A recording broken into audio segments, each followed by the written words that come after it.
Cody here with daddare.com. Welcome back to another Dad Dare conversation where I am talking with other dads who have different work and family experiences to try to glean wisdom from them to hopefully prepare me to become and be the best dad that I can be.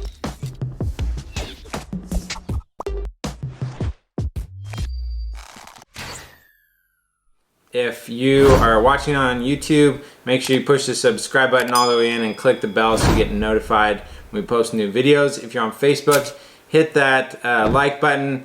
And if you're following our podcast, make sure you subscribe. Thank you guys so much for following along. Today we have a really special interview with my friend Isaac.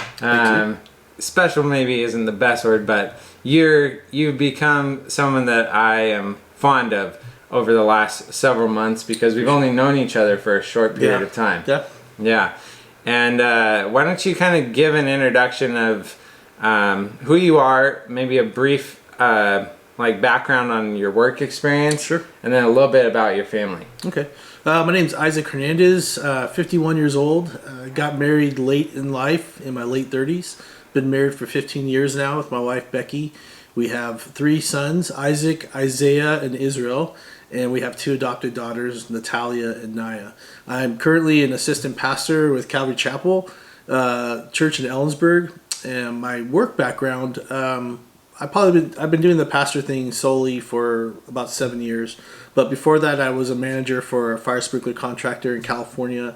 And before that, I was a police officer in Northern California for 10 years. So that's kind of my work background. And we're excited to be raising this family with me, my wife and I. So very blessed to be here in Ellensburg. This is a fantastic place to raise a family. Yeah, I agree. So you have a variety of background as far as work goes and life experience. Yes. Your family is a little, I guess, diverse in the terms of some of them are biological, some of them are adopted. Yeah, the girls are adopted. Yeah. Right. So you have, I guess, a lot that you could speak on. Maybe if we start off kind of related to your work experience, I'm curious, like with these different jobs that you've had, how has that impacted you being a dad? Well, so by the grace of God, I was not married when I was a police officer. That was in my early 20s, so that's a good thing. I was not really ready for it at the time. So by the time I did get married in my late 30s, I had already transitioned to another job where I was in management and learning a lot of different things. I had a mentor, which I had never really had before, and also had the value of looking back on mistakes. So that was just helping me formulate my life at the time. But some of the pitfalls of working for a fast-paced company, the fire sprinkler company, was that I was putting too much into work. So my fatherly experience comes a lot from mistakes and trying to grow and learn from that. So God's gracious in that and offers a lot of, he bridges the gap in that. So I learned early on by mistakes of how to prioritize my family properly, and not just I had ill-conceived notions of what my family life was supposed to be like. I had the traditional husband is the bread, goes out and kills the animal and brings it back, and provides for the family. But my wife was also, she's a school teacher, and so she's a professional as well. So she was doing very well for herself, and so having that kind of those bad viewpoints on family of what my wife is, her role is the domestic part. My job is busier. I'm more important. Kind of a bad attitude to have. And so I had to learn through those things. Ambition, those things need to take a backseat to my family.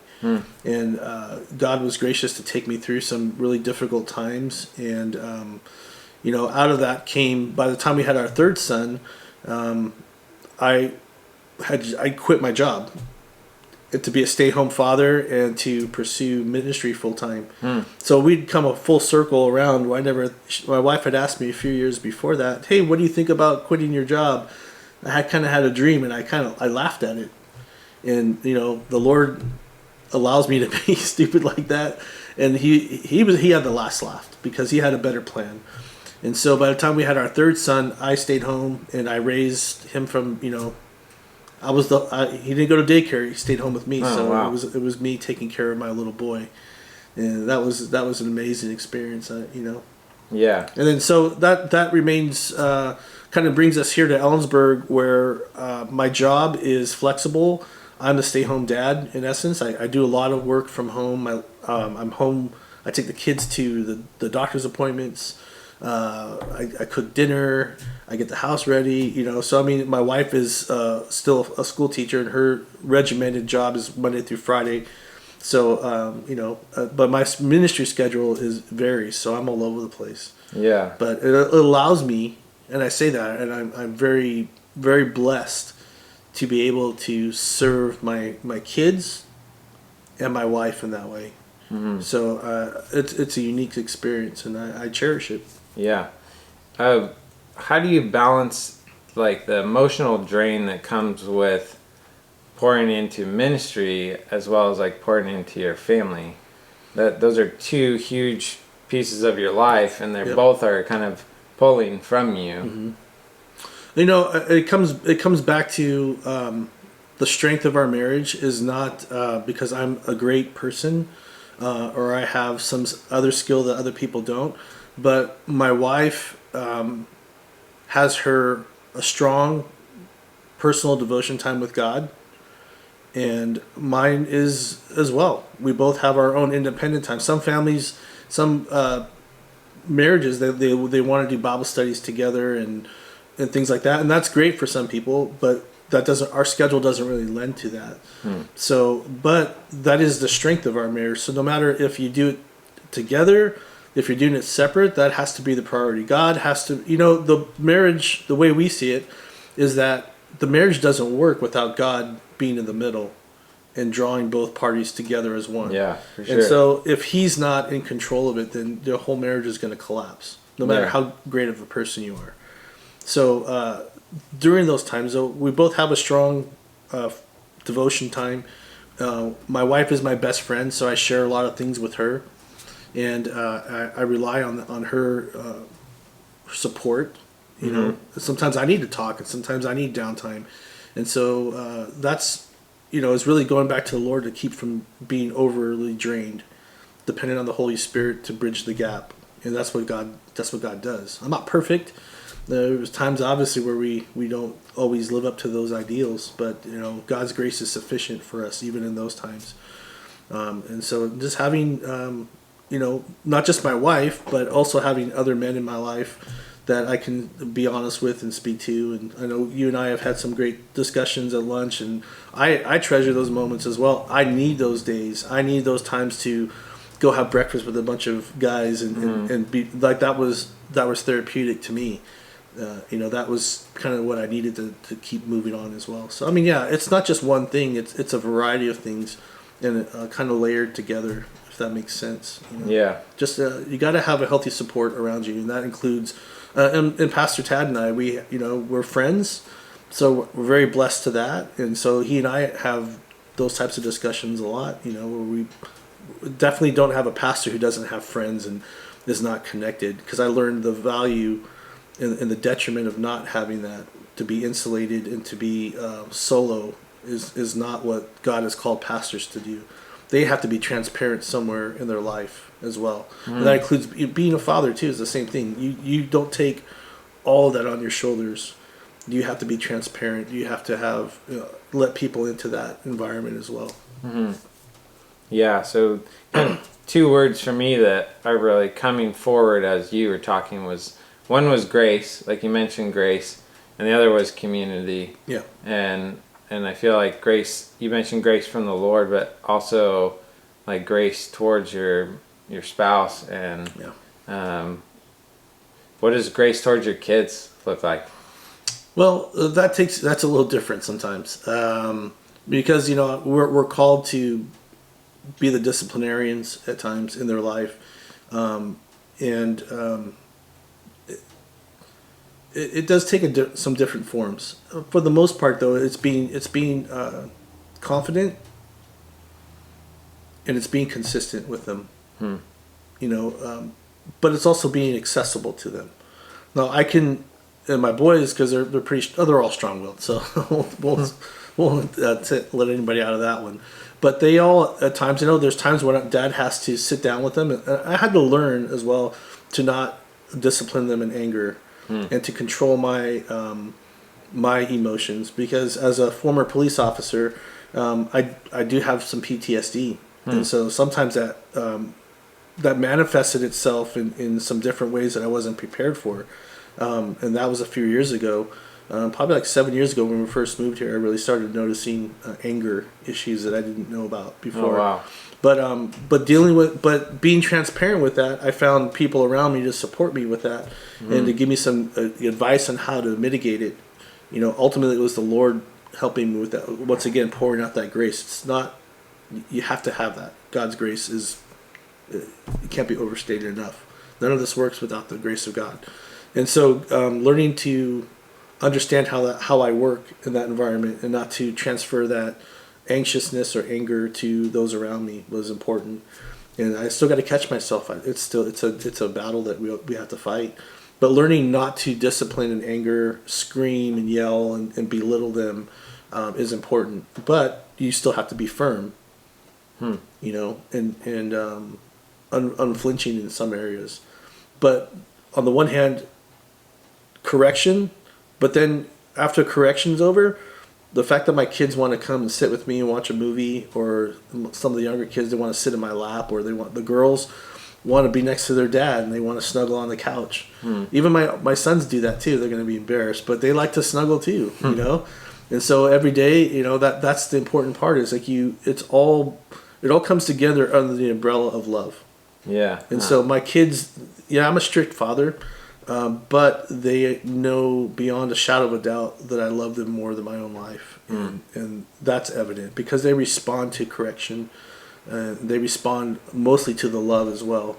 And so when you can put all those together under the umbrella of love, and explaining to them why you discipline them, explain to them why, that you have to be harsh to them, or you have to be really strict with them, explaining that to them, they need to understand the concept. So you can't just yell at them and make them do things that doesn't make sense to them. But when they understand why you're telling them this is not acceptable, and explain a little bit of life to them, that kind of starts to make sense. They start to engage logic and maybe he's right. Maybe this isn't what I want to do.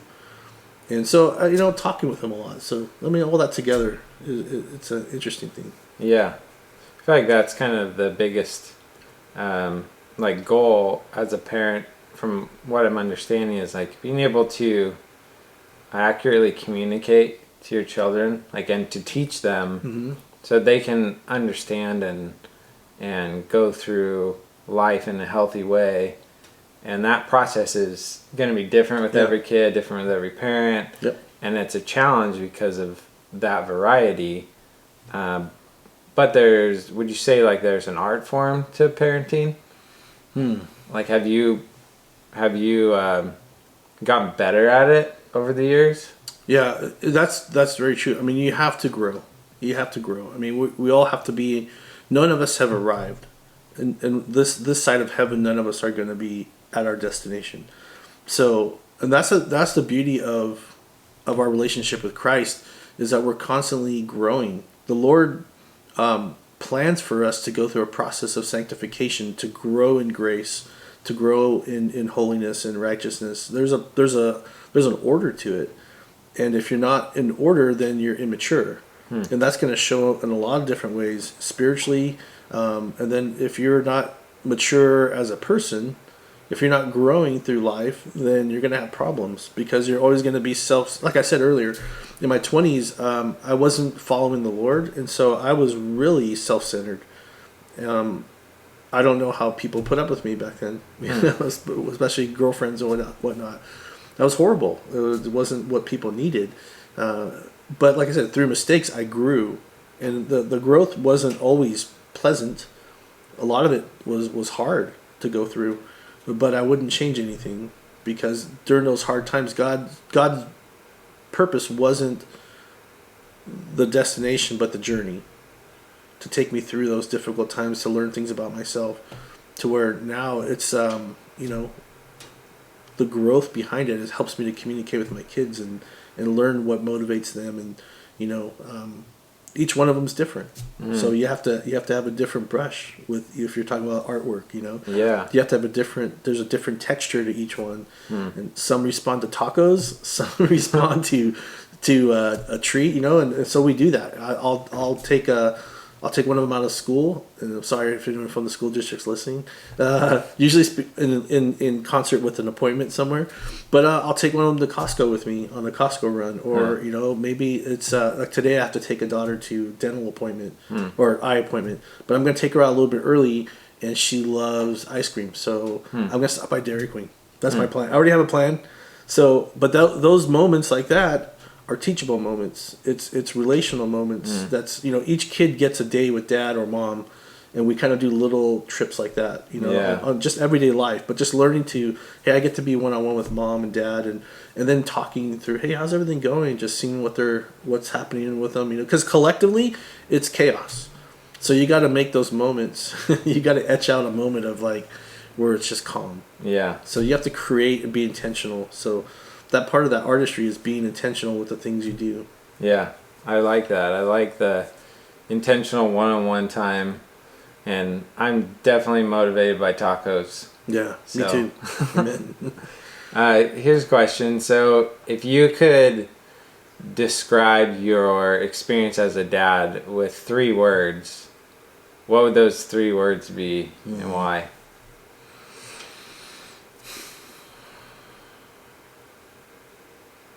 Well, the only thing I can really think of is grace, grace, and grace. It's the truth, man. It's not a catchphrase. It's not a Hallmark card. Without God's grace in my life, I could do anything. Without Him, He's all sufficient, And I'm not the perfect Christian. I don't do everything right. I have my moments of being a self-centered person, and just in the flesh at times, as the Bible will call it. So I'm not sitting here trying to perpetrate some idea of super righteous holiness and I got it all together, because that's not true.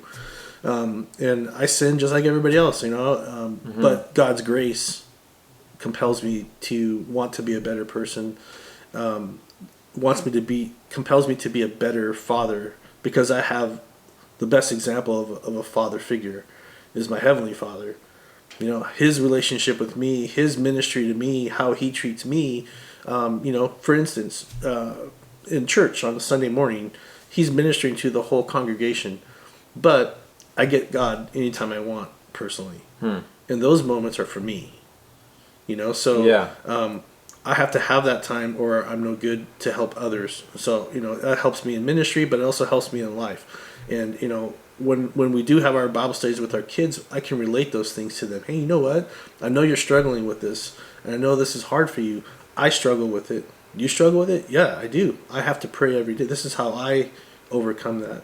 So, the grace of God is just far-reaching, and it's necessary in everything we do, because it's not me, it's the Lord, and I have to trust Him in that process, because I'm me without God, I'm no good.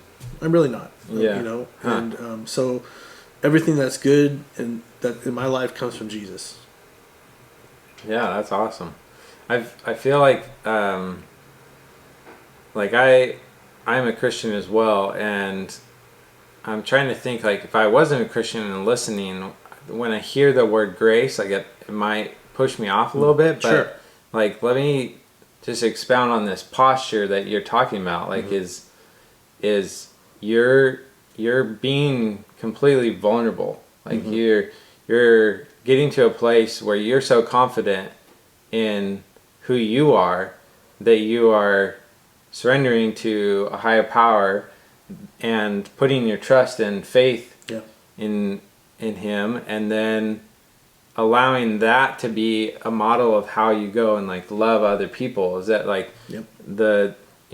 we know that God just loves us unconditionally, and He sent His Son to die, and that love, like when we submit ourselves to this posture of receiving that love, then we're able to go and love our family in the same Absolutely. way, and it frees us from like trying to figure it all out. It frees us from like holding the responsibility of trying to be perfect. Yep. And it just allows us to love and to focus on that. And then the beauty in that is, like you said this before, but learning from our failures, like allowing our failures and our mistakes to push us forward and to grow. And I'm going into being a dad like expecting to fail, and like I don't like that. Like I'm not like excited to fail. But the fact that I've never done it before, and basically everyone that steps into parenting, like they have to kind of learn as you go. I'm trying to be prepared, but there are some things that people have told me you won't know until you get there. Yep. And so having that foundation of like grace, that mindset, like I think is going to be super helpful. Yeah, I mean, the concept of grace to a lot of people that maybe are just hearing this from the outside of a church environment is, we think of mercy. Mercy is a small part of the grace of God, and it's the acronym God's riches at Christ's expense. We get the fullness of God, the blessings of God because of what Jesus did, not because of our merit, and the true grace of God is God doing for us what we can't do for ourselves. I can't be a better person by putting my mind to it. I can't be a loving father, I'm going to be loving today. That love has to come from inside. Forgiveness has to come from inside. So that if it's not occurring inside my heart, then I can't dispense that to anybody. So those workings have to come from the way I see my life and the way I see Christianity fitting into our world. Those things have to come from God's heart. All right, I got a couple more questions for you. Sure. This next one is, what is your number one driving motivation to be the best dad you can be? That's a good question. Growing up, I had my father struggle with alcoholism, and so I can't speak about my father without speaking about my mother. Because my father was absent a lot. And at times he was emotionally and physically abusive when he would be intoxicated. And learning from my mom was very open. And this is where I get a lot of that. I mean, it's not just... my father wasn't there all the time, so my mom bridged the gap, So I learned a lot of openness from her. That type of approach to fatherhood. I think it's important. You got to have both. You can't just be, hey, I'm going to take you hunting and we're going to skin a deer and whatever, and then go talk to your mom when you need help, or you want to talk emotions. Go talk. No, we got to do both. And so I learned that from my mom, the example. But I found out that my dad had a hard childhood, and so emotionally, there were some issues there in the past that shaped the man that he became. And I realized that that's not what I wanted to be. And there was moments and glimpses of this great dad that would show up every now and then. And, those images and those things I do now. I accept the good things and I reject the negative things. And, my dad struggled for a long time with those issues and breaking up the family. But then, he dedicated his heart back to God and changed. The last 25 years of his life was the dad I always needed. He was the husband my mom needed. He was the grandfather that my kids needed. Wow. And so I'm very blessed to have that, But to watch that, I didn't want to make the same mistakes. I knew there was a better way to do it. I saw my dad's heart at times, and that part I wanted to display to my kids because he was a loving dad. He was great when he was, himself, and his demons were on the forefront of things. So that's my goal is to be the best dad that I can be, the great example that I did have, and then also allowing God just to really dictate what a good father is. And so God, throughout the years, has put many different men in my life, and friends, fathers, and all those relationships impacted me. So it wasn't just one thing, because I desperately needed a father, and at times I had to find someone had to fit that role. And I was blessed to have some good godly men and guys that weren't Christians that just loved on me through sports and other things like that. Just saw a kid and saw some worth, and that helped me.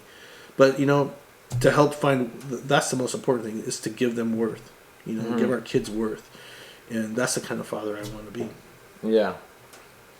Could you speak a little bit just about adoption? Like, that's something that not every family goes through. There are probably some future dads that are listening that might have that in their mind as an option, but that's something unique that you could speak to. Absolutely. The adoption happened. We were foster parents for a couple of years with our girls, and it turned into permanency. And so we only my wife and I only wanted 3 kids. That's what we felt. Yeah, that's good enough. And God blessed us with 3 boys, and we were pretty content with that. But when we saw another family in need, there's no way we could just sit by and watch them struggle. These kids needed somebody, and it was really my wife was friends with one of the family members, and got us involved that way. But she had been trying to help for a long time, the family. And so, when the Lord opened that door, we just opened it up. We didn't set out that we're going to adopt them. We just wanted to help, give the mom some time to, get her life together. It just didn't happen, unfortunately. And when the court was saying permanency, well, we're not going to set them loose. They're a part of our family. And so we said, yeah, we want to adopt them. There was really no question about it. God had been providing for us, and they are just the sweetest things, and actually completed our family. And even though it's crazy at times, they completed us. Yeah. And God knew what was in store for us. And we just had to be willing to be open to the concept of that, of enlarging our family and bringing new people in, I guess, is kind of the thing. But there's something about adoption that is really personal, because in our Christian faith, we've been adopted into the family of God. And I didn't really I understood it, but going through this process just gave me a newfound appreciation for what that means to me as a Christian as a Christian man. Being adopted into the family of God is wonderful. It's gracious. It's so much deeper now. But opening our hearts to these kids was the first step. Just seeing a need and wanting to fill it. Not necessarily saying I'm going in to adopt. I'm like you're going to go buy a car, but really just your heart has to be set in. You know what? I want to help. And in some cases, it leads to frustration because the system doesn't work super well. And so there was a lot of frustration in our case. I think we're a year. We should have adopted them a year before, but because of the way whatever works, bureaucracy, we're a year behind. And there's other families still going through that now in our area. And it's a sad thing because different things happen with parents that are not, they come out of prison, they come out of the woodwork somewhere, they show up, and it just complicates things. The kids need consistency. They desperately need consistency. They need to know they're safe. There's a lot of things that come from that. And so the sooner that you can get to that point, the better for them. Yeah. But yeah, I would recommend it. There's so many kids that need it, and so many families that could provide that for them. They need that stable environment. Yeah. Don't be afraid of it. It's good. Yeah, be open to it. Yeah. And it sounds like you and your wife's heart was really changed through the process, and you're at a spot now that like you would never take back, like that transformation. Oh no. I don't know. Yeah. It was worth it. Like you said, like just a completion of your family, and Yeah. So it's really just a beautiful story, and it is. It's not it's the Lord's story, honestly. Yeah. I just get to be a part of it. Yeah, that's really cool. As a final question, for the people who are listening, the current and future dads out there, what would you, if you could give them just like one piece of advice to kind of end on, what would it be? I would say engage. Be present. Don't be afraid to be the dad that stays home with their kid and takes care of their when they have a cold. Seek those moments. Lead by example. Don't depend on your wife to be just the loving spouse and the emotional anchor of your family. Do some work on yourself. Really make it a point that the kids need a father that has a full range of emotion and experience. They need all of that to be men. There's a lot of buzzwords that go in our society about toxic masculinity. Well, true masculinity is best exemplified by Jesus. In the Bible, we see a person of conviction, of commitment, at times he had to lay down the law. When he cleared the temple of the tax collectors, he wasn't being very nice about it, but it was a holy anger. It wasn't something he wanted to condemn and kill people, but they were making a mockery of God's temple, and that was not okay. So he had to stand for something, be a man that stands for something.